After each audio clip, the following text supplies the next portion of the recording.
त्याच्यामुळे तिथेही अडचण नाही। साधारण पिंपरी चिंचवडमध्ये उमेदवारी लढवत असताना त्यामध्ये राष्ट्रवादी काँग्रेस पक्ष म्हणजे घड्याळ आणि तुतारी हे एकत्रपणे निवडणुकीला सामोरं जात आहे। त्याच्यामुळं हा परिवार पुन्हा एकत्र येण्याचं काम होत आहे। बऱ्याच जणांच्या मनामध्ये तशा पद्धतीने होतं। शेवटी मित्रांनो, आपण अनेक जण शेतकरी आहोत। शेतकरी तुमची माझी जात आहे।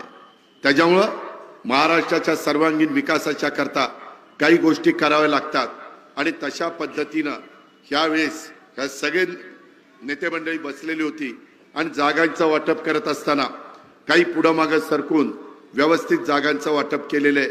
तुम्हाला 2 दिवसात ती माहिती मिळेल, कारण मी आत्ता बोललो आणि काही नाही झालं। बघा काय यांनी सांगितलं आणि काय झालं। त्याच्यामुळं जरा 2 दिवस कळ काढा। 2 दिवसांनी तुम्हाला काय समजायचं ते सगळं समजेल।